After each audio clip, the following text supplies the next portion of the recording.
Welcome to the wild world of Google Ads in 2026. And the reason why I call it the wild world of Google Ads is because this year, the AI revolution has finally started to bite inside of Google Ads. What I'm talking about there, the actual users who are driving the search results that we bid on for Google Ads has started to skyrocket. It was only back at the end of 2024 where there was numbers released that 350 million searches were using AI overviews or AI mode. Whereas right now, since the end of 2024 to where we're sitting right now, has grown to over 2 billion searches or 2 billion instances per month. Data released in the Search Engine Journal at the start of this month in March 2026 was that in some business niches, that AI overviews were popping up well over 80% of the time. So 80% of searches had an AI overview element in it. And this is a massive shift that businesses need to be aware of if you want to make sure that you're still going to see success with Google Ads in 2026. Now, even despite all these changes happening inside of Google Search and the way that users actually interact with Google Search, I'm by no means worried about the future of Google Ads. And the reason for that is because yes, there will be increased spend in large language models like ChatGPT and also other tools. But the reason for why Google will still be a core player in this market is because Google is in a very, very unique position. And that position is that not only does it have its own search network in Google Search, it's also got its own social or video platform in YouTube. It's also got the ability to show ads across the general website in the display network, also in Gmail and also in local map placements. But above all, it's also got its own large language model, which is called Gemini, obviously. And that growth is growing once again, month on month. So by no means, if you're using Google Ads, do you need to be worried about the future of Google Ads, but success with Google Ads will look very, very different in the months and years to come. That's why in this video, I wanted to break down the 5 core changes that you need to be focusing on to make sure that you're still going to be able to see success with Google Ads in 2026. Now, I do also want to highlight that this video is brought to you by Define Digital Academy's Google Ads Mastery. And Google Ads Mastery is a program that we put together for people like you who want to stay up to date with Google Ads. Now more than ever, Google Ads is changing really, really rapidly. So what we offer inside of Google Ads Mastery, not only do you get live support, so between Monday to Friday, there are coaches based all over the world who are live in our support feed, and they are there to answer your questions whenever you need them. Also, we run weekly live group coaching calls, which are hosted either by me or my highly qualified Google Ads coaches. We also share monthly masterclasses. And then above all of that, if you ever are stuck with Google Ads, you can get 24/7 coaching with AI Aaron, who you can call or text at any time. And AI Aaron has access to all of my teaching, all of my paid content and all of my public content so that you can get specific answers to your questions about Google Ads. And the best thing above everything else is that all of that support comes for less than the price of a cup of coffee per day. If you want to get more information about Google Ads Mastery, follow that link in the description below. And you can also use the coupon code YouTube for a 20% lifetime discount. All right, with all that said, let's get into these 5 core changes that you need to be aware of for continued success with Google Ads in 2026. And the first thing that you need to be aware of is that keyword targeting is not keyword targeting anymore. For a couple of years now, Google has been talking about how they target the meaning of the keyword, not just the keywords that you're targeting. But I have noticed a distinct change in their language over the last 2 to 3 months, where they've started to talk about keyword signals, not keyword targeting. And what I really need you to understand, Google no longer targets the keywords that you have in your phrase. So whether you're using exact match or phrase match, Google is not targeting those keywords anymore. It's targeting the meaning of those words that are placed together. One of the ways that Google has explained this is that they're no longer targeting the syntax or the actual words, they're targeting the meaning, and they've taken it further this year, they're targeting the intent, what that person is looking at searching. We can all get up in arms and complain about it, but ultimately the reason for why this is happening is because, as I've been saying for a long time now, Google had to make these changes because the way that people are interacting with search is changing rapidly. So more and more now, people aren't just searching one phrase, keywords, or a couple of keywords to find what they're looking for. They're having a conversation with Gemini, or they're diving into AI mode, or even when they do complete a search, they are utilizing the AI overview rather than the individual ad placements. So what does this mean for you and your Google Ads campaign setup? For the last 3 years, I've been saying that you should not be using single keyword ad groups, or SKAGs as they're known, for a really long time, well over a decade. And you should be using thematic based ad groups, so single themed ad groups. And I want to give you a perfect example of this is that we're doing some coaching with a client at the moment. And when we first looked at their account, they had some different ad groups around acupuncture and dry needling. We now actually moved those two core themes into one ad group. And the reason for that is because whether the user was searching acupuncture or dry needling, Google was throwing up ads to both of those ad groups. So what the recommendation there is, as I said, you bring it into the same theme. So what the messaging is there is that with the thematic ad group, what you're doing is, historically you would have two separate ad groups. You would have one for acupuncture and then one for dry needling. But what we're seeing more and more for success with Google Ads is that you bring those into the same ad group because ultimately the user is looking for the same thing, whether it's acupuncture or dry needling.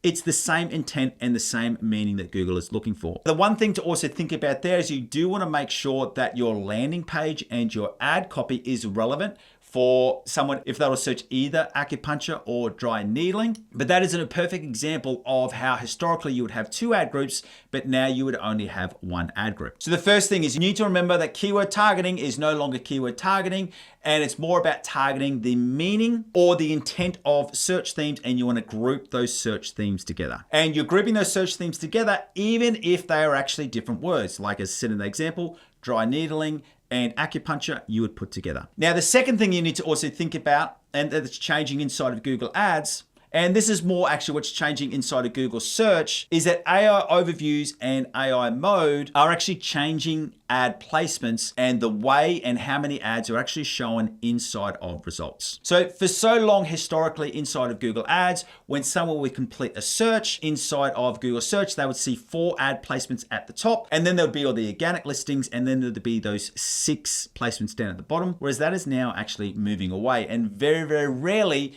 will you see those 4 ad placements at the top. And so that we can be really, really clear on this, let's jump into a screen share because I do want to make this as practical as possible. All right, so what I'm going to show you in through here is I will also take you through what that looks like inside of Google Ads and the structure that we would recommend. But what I first want to show you is the reason for why you need to make these changes is because we just did this search for physiotherapy in Brisbane, which is where I'm based now. Historically, you would see up to 4 different placements, but you can see through here, there's just the one placement. Then it goes into your map listings, and then these are the organic results. The big thing that you really need to be aware of more and more is that there's going to be less placements. So this is why it becomes more and more important that you've got full coverage across these different areas that you can see ads. The other thing I want you to note is that I just slightly changed this search where it says physiotherapy near me, and you can see that this sponsored result has actually come up as a map listing, which means in this case, I would say that this advertiser has a Performance Max campaign active. So that's what you really need to be starting to think about more and more when it comes to Google Ads, is that there is a changing nature of placements. We know straight away that Google has made it clear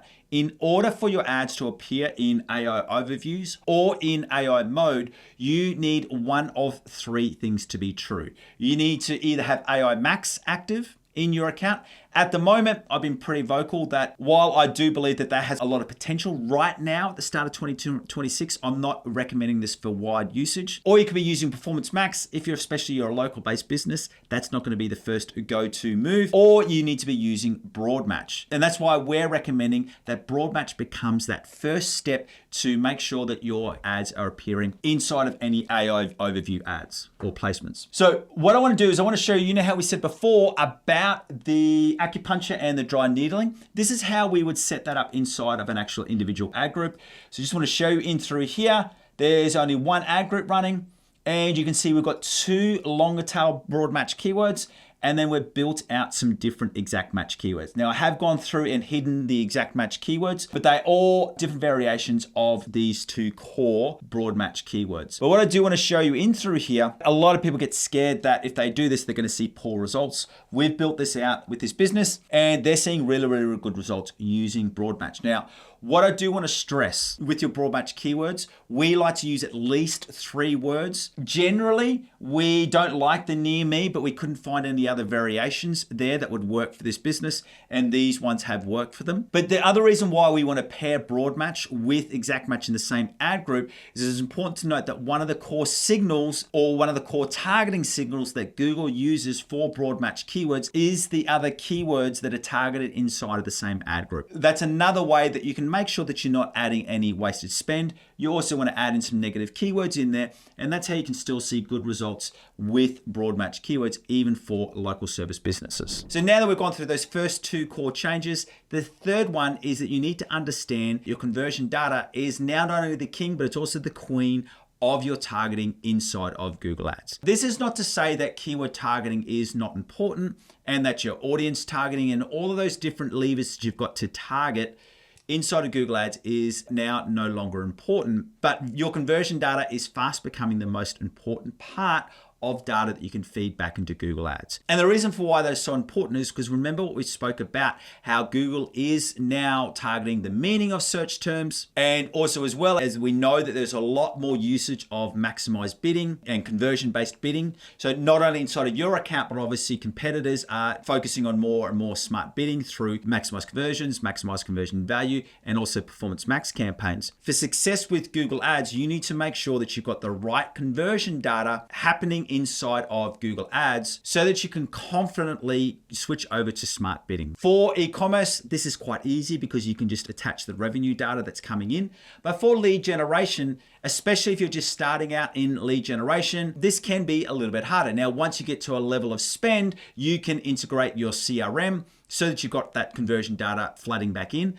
But if you're just starting out, what I would recommend if you are tracking phone calls to really look to extend the call duration before you count a phone call a conversion. So that would mean we would generally move it out to either 60 seconds or 90 seconds. By default, inside of Google Ads, it's usually 30 seconds. And also if it comes to form inquiries, very rarely are we tracking just normal form inquiries. We are going into a multi-step form inquiry. So that would be something like even a product like Typeform, or if it's just a simple form, rather than just asking for their name and phone number, we're putting some extra questions in there. So making it a longer form that needs to be filled out, and that is stopping a lot of that spam activity. So that third thing is really understand that your conversion data is highly important when it comes to making sure you're targeting the right people inside of Google Ads. All right, number 4, we spoke on it before, but smart bidding. And what we're recommending is that you move over to maximize conversions or maximize conversion value as fast as possible,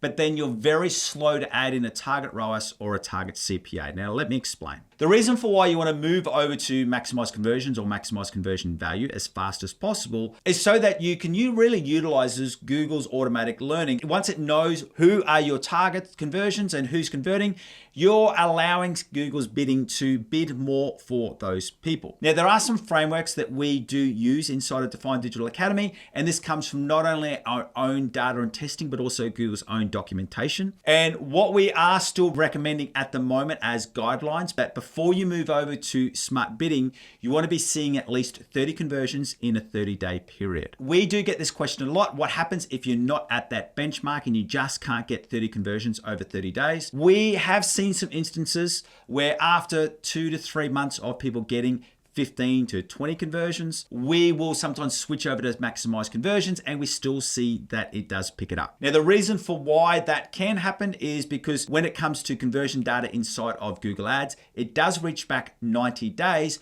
but the last 30 days is the most important. So if you look back and you've only got to that 15 conversions over the last 30 days, but if you reach back to the last 90 days and you've got a collection of somewhere between 30 to 45 conversions, we are starting to see that in most cases, a switch over to smart bidding is still positive for that business. But when it comes to adding in a target CPA or a target ROAS, you want to be really slow in doing that. And the reason for that is because remember that when you add a target CPA or a target ROAS, that can actually be a break that limits the performance of your account. Let me show you what I mean. All right, what I want to show you in through here. Now for this business, you can see this is our Performance Max campaign, and you can see that we're getting a good run of conversions coming through. And you can see here with the cost per conversion, when we first started Performance Max, this was jumping in and around. So when we're looking on a weekly basis, went from 285, then down to 87, then it peaked back up to 485, then it went down to 111, then it went back up again.